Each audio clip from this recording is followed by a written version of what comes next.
Un soutien, celui à la politique de réforme du président de la République de la part des pigistes des médias publics, des enseignants, mais aussi des PNP de la Somelec à la suite de la régularisation de la situation de 2700 personnes non permanentes. Et des missions, celles lancées aujourd'hui par le département de la pêche, des infrastructures maritimes et portières pour enquêter sur l'emploi dans ce secteur. Une acquisition, celle de nouveaux matériels agricoles, notamment des tracteurs, dans le cadre de la mécanisation de l'agriculture, du matériel visité par les ministres de l'élevage et de l'agriculture hier soir au port. Tels étaient les principaux titres du journal et c'est parti. Madame, mademoiselle, monsieur, bonsoir et bienvenue à votre 22 heures de ce vendredi 13 juin 2025.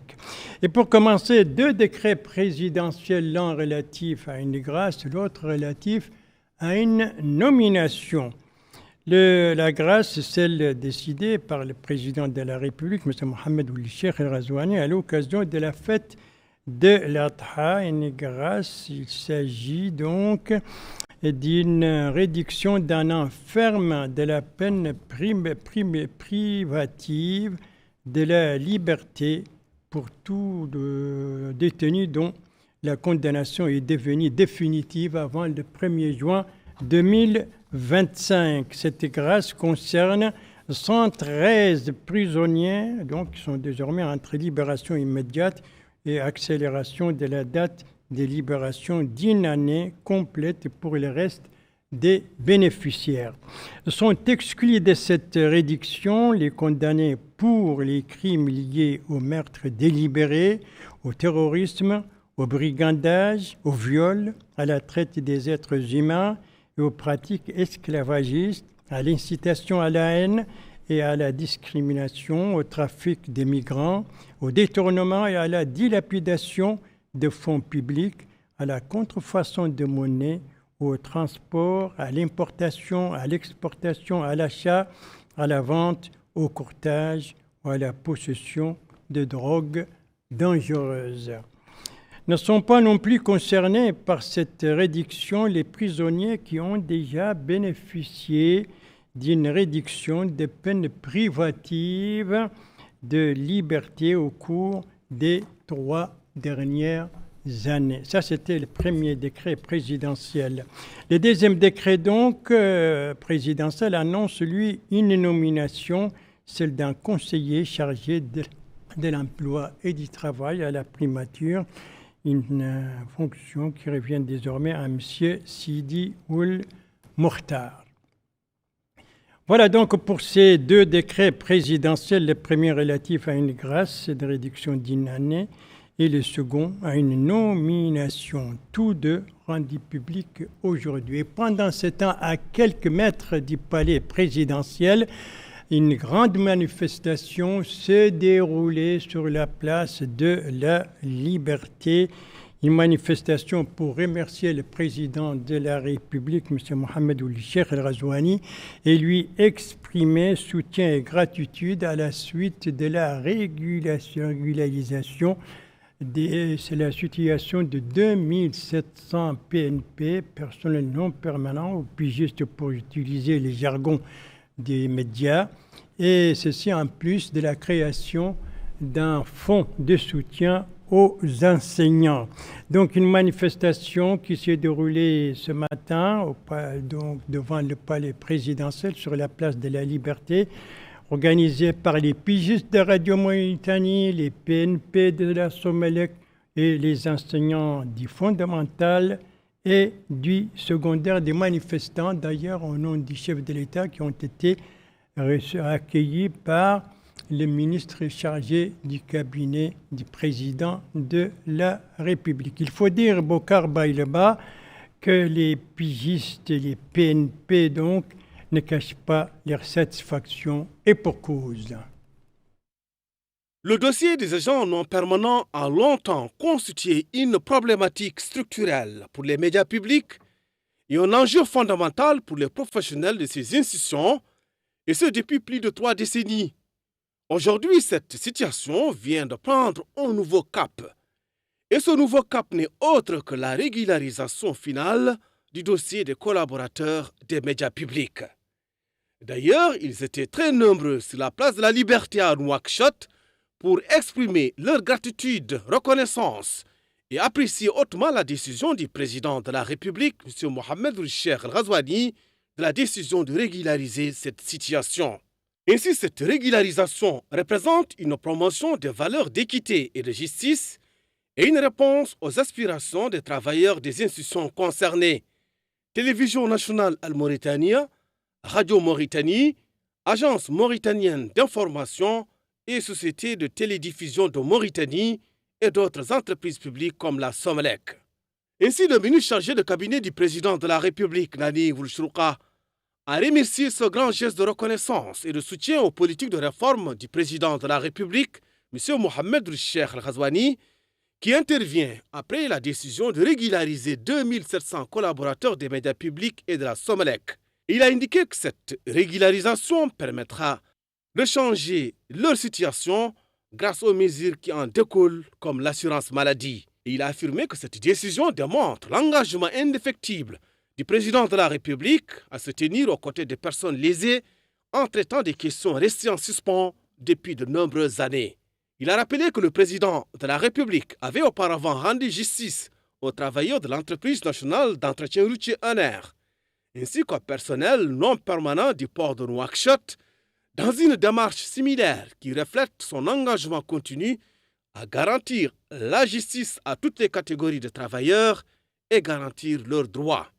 Les collaborateurs des médias publics ont salué cette régularisation et ils ont affirmé que cette décision représente un tournant majeur dans le processus d'équité lancé par le président de la République.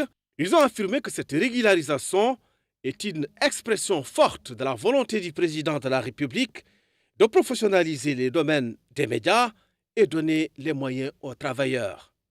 Ils ont remercié le président de la République pour avoir rendu justice à des centaines de collaborateurs des médias publics qui ont servi et ont consacré leur énergie au service de ces institutions. En somme, ces orientations s'inscrivent dans la vision du président de la République, tendant à la réforme du secteur de la presse et sa professionnalisation, l'amélioration des conditions de travail des agents, la régularisation de leur statut juridique, ainsi que le renforcement du capital humain au sein de ces institutions. Voilà pour cette grande manifestation donc aujourd'hui sur les lieux, sur la place La Liberté en face du palais présidentiel, l'occasion pour les pigistes des médias publics, les PNP de la Somelec et les enseignants donc d'exprimer leur satisfaction et leur gratitude et leur reconnaissance au président de la République et l'occasion aussi de réaffirmer leur soutien à la politique des réformes du président de la République. Et d'ailleurs, vous avez vu que les manifestants ont été accueillis au nom du chef de l'État par le ministre chargé du cabinet du président de la République. Autre activité ministérielle dans ce journal, 6 en tout, et dont la première concerne le ministre de la Pêche, des Infrastructures maritimes et portières. Le ministre a présidé une cérémonie, une activité, c'était ce matin en compagnie de son homologue de l'autonomisation de la jeunesse, de l'emploi, des sports et des services civiques. De quelle activité s'agit-il, Aminata Khan? Lancement aujourd'hui à Nouakchott d'une enquête générale sur les emplois dans le secteur de la pêche et des infrastructures maritimes et portuaires, ainsi que les activités connexes dans ces deux composantes maritimes et continentales. L'objectif étant d'offrir plusieurs opportunités d'emploi aux jeunes Mauritaniens. S'exprimant à cette occasion, le ministre de la Pêche, des Infrastructures maritimes et portuaires, El Wardili Ould Sidati Ould Ahmed Louli, À noter que la pêche est un secteur vital de notre économie nationale, qu'elle soit maritime ou côtière, indiquant que pour ce faire, cette caravane permettra de faire une enquête exhaustive sur les opportunités d'emploi qu'offre cet important levier de développement.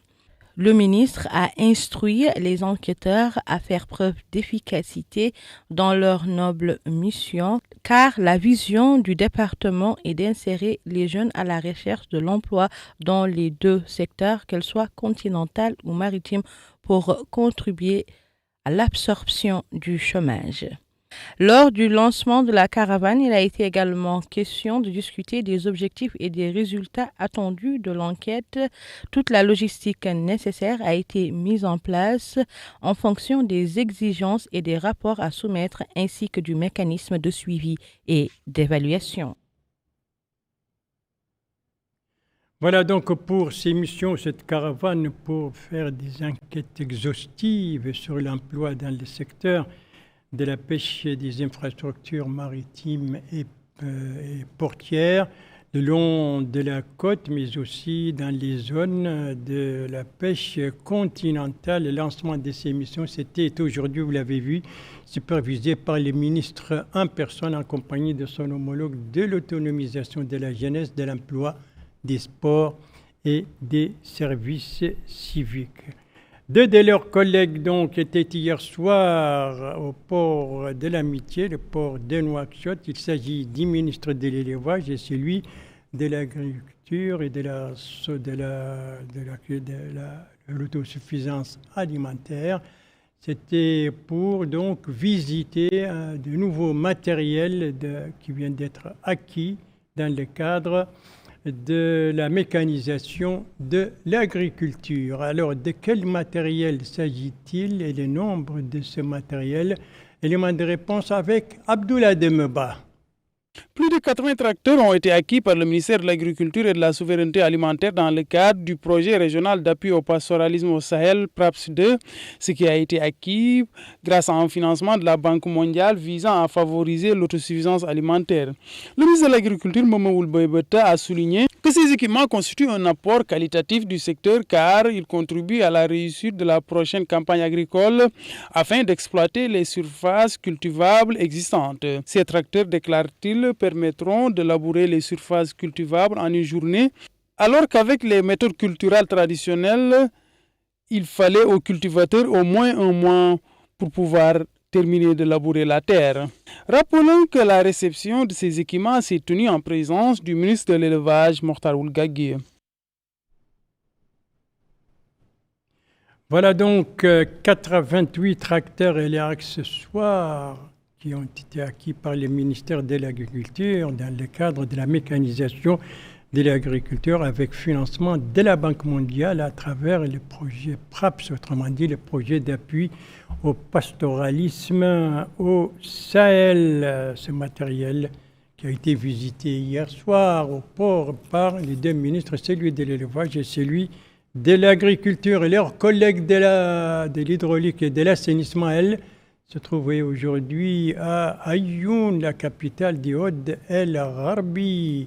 Alors, sur les activités de la ministre, un reportage de notre correspondant permanent là-bas, Mohamed Ould Bilal, compte rendu travaillé en français par El Haj Abdellah Din. Une réunion élargie s'est tenue à Aïoun, rassemblant une mission ministérielle de haut niveau des autorités administratives, des élus locaux de la wilaya de Oud El Gharbi.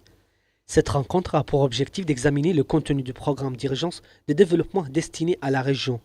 Cette initiative s'inscrit dans le cadre du suivi de la mise en œuvre des projets adoptés dans les secteurs vitaux comme l'éducation, la santé, l'eau, les infrastructures, l'élevage, le désenclavement et d'autres domaines jugés prioritaires pour les habitants.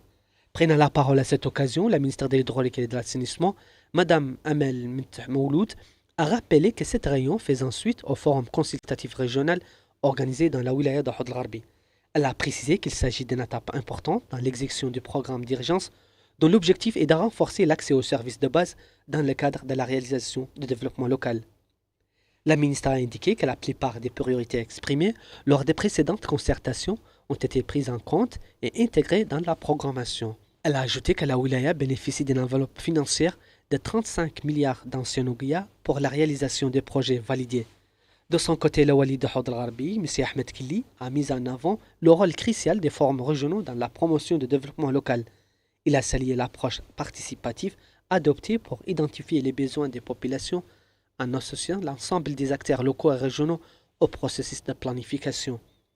Les élus locaux ont pour leur part exprimé leur satisfaction pour l'engagement de la mission ministérielle, soulignant qu'elle a su relayer les attentes et les priorités des habitants. Ils ont également salué les efforts entrepris pour combler les insuffisances en matière de développement. Il convient de rappeler que ce programme d'urgence pour l'accès aux services de base vient en appui aux projets structurants actuellement en cours dans les différentes régions de l'intérieur du pays. Et la partie concernant le Houd al-Gharbi donc était au centre de cette réunion présidée aujourd'hui par la ministre de l'Hydraulique et de l'Assainissement. L'occasion pour elle donc de préciser que la partie concernant cette wilaya dans ce programme d'urgence, c'est une enveloppe financière de 35 milliards d'anciennes ouguiya. Sa collègue de l'action sociale de l'enfance et de la famille se trouvait au même moment, elle, à Aleg, la capitale d'Ibrakna. Et là, la ministre a procédé au lancement de la deuxième phase du programme Cash Transfert. Alors, combien de familles, combien de personnes vont bénéficier de ce programme, donc au bénéfice des enfants handicapés? Élément de réponse avec ce reportage de notre correspondant permanent là-bas, Abdelwadoud Sidina, compte rendu travaillé en français par Bokar Bay là-bas. 6 000, c'est le nombre de ménages avec enfants handicapés qui bénéficieront de ce programme spécial géré par le ministère de l'Action sociale de l'enfance et de la famille en collaboration avec des partenaires internationaux. 5 vilayas sont concernés: Houd al-Sharqi, Houd al-Gharbi, Asaba, Brakna et Guidimaha. Objectif: soutenir les familles les plus vulnérables en leur offrant une assistance financière pour la prise en charge de leurs enfants.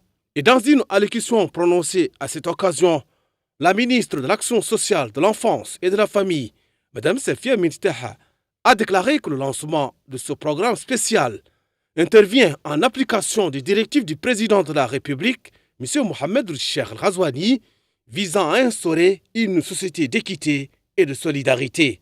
Elle a indiqué que le gouvernement travaille à mettre en œuvre ces directives à travers des programmes pratiques, innovants et progressifs qui répondent aux besoins réels des populations et touchent leur vie quotidienne. Les élus locaux d'Ibrakna ont loué la mise en œuvre de ce programme spécial qui traduit l'intérêt qu'accorde le président de la République pour les groupes vulnérables. Les partenaires techniques de la Mauritanie ont réitéré leur soutien aux efforts du gouvernement pour construire un système de protection sociale plus juste, plus résilient, plus durable et plus inclusif.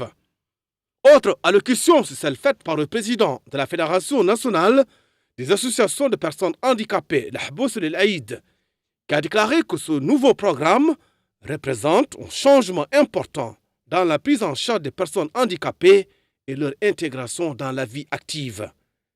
En définitive, le programme spécial de transfert monétaire pour les ménages avec enfants handicapés est une initiative importante pour améliorer le bien-être de ces familles. Il vise à leur offrir un soutien financier pour couvrir les besoins essentiels et favoriser leur inclusion sociale. C'est donc parti pour la deuxième phase de ce programme spécial Cash Transfert au profit des enfants handicapés. 6 000 familles bénéficient de ce programme spécial. Donc la deuxième phase a été lancée aujourd'hui à Aleg sous la supervision de la MASEF, la ministre de l'Action sociale, de l'enfance et de la famille. Lui aussi est à l'intérieur du pays et c'est la 6e et dernière activité ministérielle dans ce journal. Et lui, c'est le délégué général de Tazor. Il était hier à Kaedi où il a procédé à des opérations de distribution, des visites, mais aussi des inaugurations, tout cela dans la Muqata'a de Mbout. Précision sur les activités du délégué général de Tazor avec notre correspondant permanent là-bas, Mohamed Lemir Khatri. Compte rendu revient en français par Abdoulaye Demeba. Le délégué général à la solidarité nationale et à la lutte contre l'exclusion, Tahazour Sehaboul Bodde, a procédé à Djadjibeni dans la Moukata Dumbout à l'inauguration d'une centrale solaire et de réseaux d'éclairage public, c'est en présence du Wali du Gorgol, Mohamed El Mokhtar Ould Abdi. L'objectif est de permettre d'améliorer les conditions de vie des populations démunies. Le délégué général à la solidarité nationale et à la lutte contre l'exclusion a, au cours de cette cérémonie, réitéré l'engagement de la délégation à poursuivre la mise en œuvre des projets de développement destinés aux franges démunies conformément à la vision holistique du président de la République, Mohamed Ould Cheikh El Ghazouani. Il a ensuite indiqué que les instructions reçues du président de la République sont de réaliser des infrastructures de base sur toute l'étendue du territoire national, particulièrement au niveau des zones à forte concentration de citoyens démunis. Le maire de Djadjibeni, Abou Timmera, a pour sa part déclaré que ce nouveau projet va toucher la vie des résidents et offrir de nouvelles perspectives aux habitants. Ces derniers ont par ailleurs exprimé leur remerciement à l'endroit de leurs bienfaiteurs. Ils ont une nouvelle fois renouvelé leur engagement et soutien à l'endroit des hautes autorités du pays. Ils ont en outre formulé une demande liée à la réalisation d'un poste de santé. Par ailleurs, tard dans la soirée, le délégué général à la solidarité nationale et à la lutte contre l'exclusion a visité, toujours au niveau de la Moukata Dumbout, le barrage de Tikobra qui est situé à 25 km au nord-est de la ville de Mbout. Par la suite, le délégué général à la solidarité nationale et à la lutte contre l'exclusion, Cheikh Ould Bodde, a précisé qu'il s'est déplacé pour voir de visu l'état de cet ouvrage. Ce déplacement, souligne-t-il, n'est pas une inauguration, mais, déclare-t-il, les études vont être effectuées afin de voir les voies et moyens permettant d'améliorer l'utilité de ce barrage, afin qu'il puisse jouer le rôle économique attendu. En route en direction de Tikobra, le délégué général à la solidarité nationale et à la lutte contre l'exclusion a supervisé la distribution de appui financier aux habitants des localités de Doula et Varguizera, relevant de la commune de Lakhrache.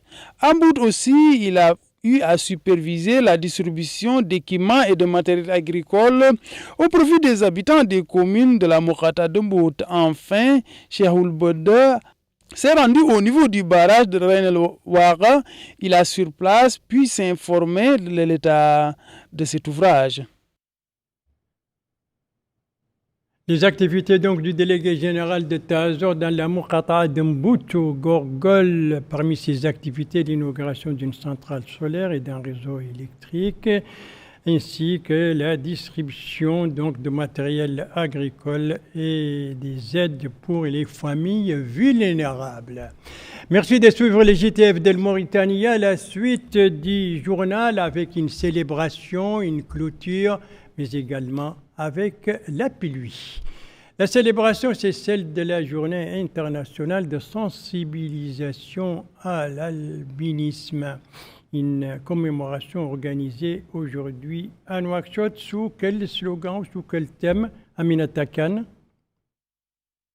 C'est sous le thème « Nous exigeons nos droits, nous protégeons notre peau et préservons nos vies » que la Coalition des organisations de défense des droits des personnes atteintes d'albinisme a commémoré aujourd'hui son 8e anniversaire. Lors de la rencontre, les participants ont suivi des présentations se rapportant à la réalité des personnes atteintes d'albinisme chez nous, leurs besoins et les conditions qui doivent être réunies pour améliorer leur accès à leurs droits, notamment à la santé, l'éducation et l'emploi. Le commissaire adjoint aux droits de l'homme, à l'action humanitaire et aux relations avec la société civile, M. Rassoul Boulkhal, a dans ce cadre indiqué que les thèmes choisis cette année par la communauté internationale pour célébrer cet anniversaire comportent de profondes connotations et reflètent un appel clair et urgent à tous les acteurs des droits de l'homme à intensifier leurs efforts pour garantir que les personnes atteintes d'albinisme aient accès à la prévention des maladies, en particulier des maladies de la peau, et à des soins de santé adéquats, y compris la fourniture de la crème solaire et des traitements appropriés.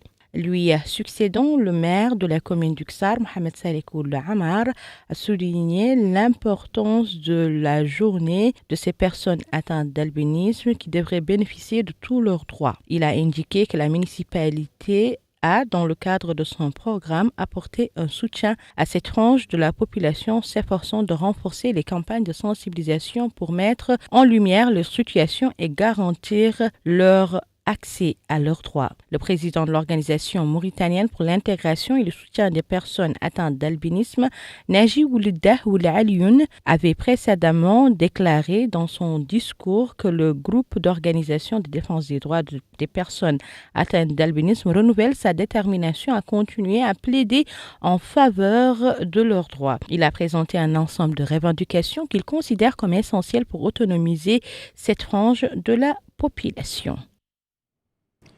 Nous revendiquons notre droit, nous protégeons notre peau, nous préservons notre vie. Tel est le slogan donc de cette journée de sensibilisation sur l'albinisme organisée aujourd'hui. Elle aussi, c'était aujourd'hui, mais cette fois c'est à Nouadhibou. Il s'agit d'une cérémonie de clôture de fin d'année scolaire au niveau du préscolaire des écoles dans les jardins d'enfants relevant de la commune. Précision avec notre correspondant permanent là-bas, le Bat Limdeh, compte rendu, revient en français par Al-Hajj Abdelladdin. Cette cérémonie marquant la clôture de l'année scolaire du jardin d'enfants numéro 1 relevant de la commune de Nouadhibou et qui a regroupé les parents d'enfants, les monitrices et les bambins a permis de passer en revue le bilan de l'année écoulée couronné par le succès. Ce jardin d'enfants municipal œuvre inlassablement à mieux outiller les enfants afin de faciliter la réussite aux écoles primaires en adoptant des méthodes pédagogiques bien conçues. Lors de cette cérémonie de clôture, le maire de la commune de Nouadhibou, M. Al-Qasim Al-Bellali, a indiqué que sa commune est en train d'élargir cette expérience pilote d'enseignement préscolaire à travers la construction de nouveaux jardins d'enfants dans d'autres quartiers de la ville. Pour sa part, la directrice régionale de l'action sociale de l'enfance et de la famille au niveau de la wilaya de Dakhlet Nouadhibou, a apprécié le rôle mené par ces jardins d'enfants dans l'habilitation de ces bambins. Elle a adressé ses remerciements à la commune de Nouadhibou pour son appui continu à ces structures d'enseignement préscolaire. Les parents n'ont pas raté cette occasion, ils ont loué les efforts déployés par la commune dans ce sens. Il mérite d'être mentionné que les jardins d'enfants constituent une pierre angulaire dans la facilitation d'acquisition de savoirs scolaires. Voilà pour la clôture donc de l'année scolaire au niveau du préscolaire dans les jardins d'enfants relevant de la commune de Nouadhibou. Et on va terminer donc avec la pluie et le beau temps. Il a plu ces dernières 24 heures dans plusieurs de nos wilayas de l'intérieur, lesquels, eh bien, suivez mon regard.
Voilà pour les pluies qui ont été enregistrées donc les dernières 24 heures dans 7 de nos wilayas de l'intérieur, à savoir les Dohod, la Saba, le Gourgol, le Brakna, le Tagan et le Guidi Mahaï. C'est sur cette pluviométrie que s'achève ce journal. Merci à vous, madame, mademoiselle, monsieur, de l'avoir suivi.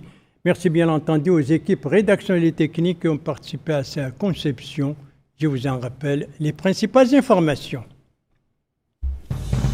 Ici, nous sommes sur la place de la Liberté, en face du palais présidentiel, une grande manifestation organisée par les pigistes des médias publics, les PNP de la Somelec et les enseignants du fondamental et du secondaire pour exprimer leur satisfaction et leur gratitude au président de la République après la régularisation de leur situation. Ici, nous sommes au ministère de la Pêche et des Infrastructures maritimes à l'occasion du lancement de ces missions d'enquête sur l'emploi donc dans ce secteur. Et ici, nous sommes au port autonome de Nouakchott. C'était hier soir la visite des ministres de l'élevage et de l'agriculture pour du nouveau matériel agricole acquis par le ministère de l'Agriculture. Il s'agit précisément de tracteurs et de leurs accessoires. Voilà, il ne me reste plus qu'à vous souhaiter une très très bonne fin de soirée, une très très bonne fin de semaine et à vous donner rendez-vous, Inch'Allah, demain à la même heure, 22h. Je suis habitué à 21h30. Maintenant, désormais, le journal est à 22h. Et donc, à demain à la même heure. Bonsoir.